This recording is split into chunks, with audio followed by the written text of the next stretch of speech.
जी, मैं डॉक्टर पुष्पा सेठी हूँ। मैं नेशनल प्रेज़िडेंट हूँ इंडियन मेनोपॉज़ सोसाइटी की। ये हमारी एक फ़ेडरेशन है गायनेकोलॉजिस्ट्स की, जो कि काम करती है 40 साल के ऊपर की महिलाओं के स्वास्थ्य के बारे में।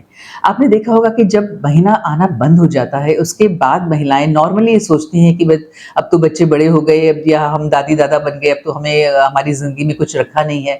और उनकी किस तरह सेहत एकदम डाउन होने लगती है, कमर में दर्द, वज़न बढ़ जाता है, डायबिटीज़, हाइपरटेंशन, हार्ट डिज़ीज़, ये सब चीज़ें आ जाती हैं क्योंकि महीना बंद होने के बाद जो हार्मोन्स बॉडी में चले जाते हैं, उनसे लेडीज़ का सेहत की तरफ बचाव खत्म हो जाता है। वो आपको प्रोटेक्ट करते हैं, आपकी बोन्स को प्रोटेक्ट करते हैं, आपके हार्ट को प्रोटेक्ट करते हैं, आपके सारे शरीर को प्रोटेक्ट करते हैं। लेकिन हमें अपने ज़िंदगी को, अपने स्वास्थ्य को कैसे सँभालना है उसके बाद, जिससे कि आप 70, 80, 90 साल जो भी उम्र आप जिएँ, आप अपने पैरों पे चल सकें, आप किसी पे निर्भर ना हो। क्योंकि आज के ज़माने में बच्चों के पास टाइम नहीं होता आपकी सेवा करने का। वो ज़माने गए कि जब जॉइंट फैमिली होती थी और आप बैठे रहते थे पलंग पे, बहुएँ सेवा करती थी।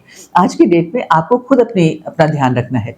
तो ये सारे जो चेंजेज़ हैं, जो आपको ध्यान रखने हैं अपने बोन्स के लिए, अपने सेहत के बारे में, आपका खान-पान कैसा होना चाहिए, आपको कुछ सप्लीमेंट्स क्या खाने चाहिए, आपको खुराक कैसी लेनी चाहिए, इस पे हम लोग की ये सोसाइटी है, नेशनल सोसाइटी, और ये एक पूरी इंटरनेशनल सोसाइटी है, 200 कंट्रीज़ में है ये, और इस पे बहुत रिसर्च होती है। इसलिए आप शायद देखेंगे कि हम लोग जो हैं फिर भी बहुत कुछ कर लेते हैं और सेहत वाइज़ अच्छे हैं, क्योंकि हम ये सब बातें फ़ॉलो करते हैं। और हमारी सोसाइटी बहुत पब्लिक अवेयरनेस काम करती है कि हम ये सारी मैसेज लेके पब्लिक में जाएँ, क्योंकि जब तक हम पब्लिक में अवेयरनेस नहीं लाएँगे, हमारे काम का कोई मतलब नहीं है।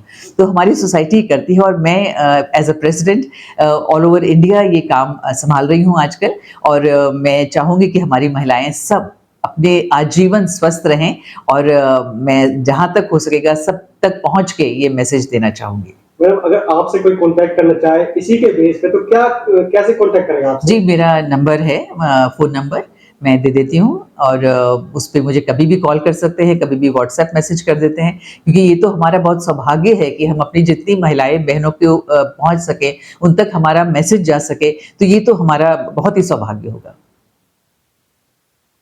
हॉस्पिटल हमारा मल्टी स्पेशलिटी हॉस्पिटल है। ये 1995 में हमने शुरू किया था। हमारे पास ऑलमोस्ट सारी ब्रांचेस हैं, गायनी है, orthopaedics, general physician, paediatrics, surgery, laparoscopic surgery, pathology, radiology, सारी ब्रांचेस हैं, और इमरजेंसी हमारी 24 घंटे चलती है। आईसीयू हमारे पास है पूरा, 2 ऑपरेशन थिएटर्स हैं, 1 लेबर रूम है, नर्सरी है, तो फैसिलिटीज़ ऑलमोस्ट हमारे पास सारी है। हमारे पास सारे इंश्योरेंस कंपनीज़ के टीपीएज़ हैं, तो पेशेंट्स जो भी चाहें, इंश्योरेंस वाले हों, नॉन इंश्योरेंस वाले हों, सारे हम एंटरटेन करते हैं। मैडम, आयुष्मान कार्ड जो चल रहा है, इसकी भी कोई फैसिलिटी है हमारे पास? आयुष्मान कार्ड के अभी नहीं है, पर हम ट्राई कर रहे हैं कि हम ले लें आगे। तो जो दर्शक अभी आपको देख रहे हैं इस टाइम, तो क्या संदेश देना चाहोगे इस सिटी हॉस्पिटल के माध्यम से? मैं सबको यही कहना चाहूँगी कि तंदुरुस्त रहें। अगर देखिए तंदुरुस्ती है तो सब कुछ है, नहीं तो आप करोड़पति भी हैं तो बेकार है पैसा आपका। तंदुरुस्ती सही रखने के लिए सही खान-पान और एक्सरसाइज़।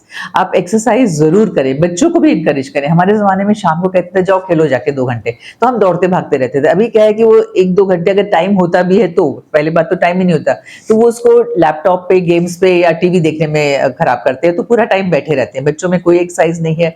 जैसे मैंने आपको कहा, हाई कार्बोहाइड्रेट डाइट है, फैट होता है डाइट में इतना ज़्यादा, वेट बढ़ जाता है, ओबेसिटी इतनी आजकल एक बीमारी बन गई है। तो अच्छा खान-पान रखें, तंदुरुस्त खान-पान रखें, सादा खान-पान रखें। जैसे आजकल हम लोग के मिलेट्स कितने आप देख रहे हैं, ज्वार बाजरा जो हमारे देश का वो था, ग्रेन था, जो हम भूल के अब गेहूँ खाते हैं। तो ये सब आप प्राथमिकता चले जाएँ और वही खान-पान लें, तो आपकी तंदुरुस्ती वैसे ही रहेगी जैसे आपके दादी-दादा या आपके पूर्वजों की रही थी। यस मैडम, पहले अपना परिचय दीजिए आप। मैं डॉक्टर पुष्पा सेठी हूँ। मैं गुड़गाँव में सीनियर प्रैक्टिसिंग गायनेकोलॉजिस्ट हूँ। गुड़गाँव में मुझे 40 साल हो गए हैं, और मैंने इस शहर को एक छोटे से कस्बे से एक बहुत बड़े मेट्रोपॉलिटन सिटी में तब्दील होते हुए देखा है। तो मैडम, आजकल जो बीमारियां चल रही हैं, जो खान पान को लेके लोग बर्गर वगैरह ज्यादा खा रहे हैं, इन चीजों को लेके लोग ज्यादा बीमार हो रहे हैं, तो किस तरह से वो करना चाहिए आगे? जी, तो मैं नेशनल प्रेसिडेंट हूँ इंडियन मेनोपॉज़ सोसाइटी की, जो कि हम लोग इसी पे काम करते हैं कि 40 साल के ऊपर की जो महिलाएँ हैं, उनका खान-पान, उनके शरीर में तब्दीली जो आती है महीना बंद होने के बाद, उनका कैसा होना चाहिए। तो साथ में ही शुरू से ही हम देखते हैं कि बच्चे आजकल कैसे खाना-पीना उनका बदल गया है, तो हम शुरू करते हैं बचपन से। बचपन में आपको अगर याद हो, हमारे टाइम में जो खाना-पीना होता था, सो घर का होता था, घर की देसी चीजें होती थी, दूध दही होता था, इसीलिए हम जैसे लोग जो एक जनरेशन पीछे के हैं आज भी तंदुरुस्त हैं और 24 घंटे काम कर सकते हैं बिना थके हुए। लेकिन बच्चे आज के जमाने में सिर्फ बाहर का खाना चाहते हैं, उनको रोज अगर 2 टाइम भी आप दाल रोटी खिला दोगे तो वो नहीं खाएंगे, उनको दूसरे टाइम बाहर से बर्गर या पिज्जा चाहिए। तो होता क्या है कि ये सारी चीजें जो बाहर की हैं ये इम्बैलेंस डाइट होती है, इसमें सारा कार्बोहाइड्रेट होता है, तेल जो माध्यम होता है जिसमें कि वो टिक्कियां तली जाती हैं, माध्यम पता नहीं क्या होता है, पाम ऑयल है, कौन सा ऑयल है, वो बार बार गर्म करके उसी में तलते रहते हैं जिसमें कि ट्रांस फैट्स बहुत ज्यादा रिलीज होते हैं और जो कि हमारी नाड़ियों के लिए, हमारे रक्तपान के लिए बहुत नुकसानदायक होते हैं। और यही बच्चे आगे चल के आप देखते हैं कि हार्ट डिजीज इतना कम उम्र में होने लगी है और जो हाइपरटेंशन, डायबिटीज आजकल इतनी कॉमन हो गई है। तो ये बाहर का जो भी खाना है, आप कुछ भी लगा लें, चाहे पिज्जा है, बर्गर है, कि इतना चीज होता है इसमें, इतनी कैलोरीज होते हैं, ये बिल्कुल हानिकारक होता है और बच्चों को बिल्कुल एनकरेज नहीं करना चाहिए खाने के लिए। आप बच्चों को घर का खाना दें, अगर महीने में एक आधा बार बाहर जाना है तो उसके लिए बिल्कुल मनाही ही नहीं है, पर रोज रोज का खाना बिल्कुल गलत है। हमारे खुराक में 3 चीजें बैलेंस्ड होनी चाहिए, प्रोटीन, कार्बोहाइड्रेट और विटामिन। हम जो खुराक खाते हैं, जो देसी इंडियन खाना है, आप दाल खाते हो, थोड़ी सब्जी होती है, रोटी या चावल होता है, सलाद होता है, दही होता है, उसमें सब कुछ आप देखिए बैलेंस्ड है, मिनरल्स भी है, उसमें अपना प्रोटीन भी है और उसमें हमारे कार्बोहाइड्रेट्स भी है, सारा बैलेंस्ड है। लेकिन जब आप एक बर्गर खाते हो उसमें अलावा कार्बोहाइड्रेट के और ट्रांस फैट्स की कुछ नहीं है, प्रोटीन बिल्कुल नहीं है।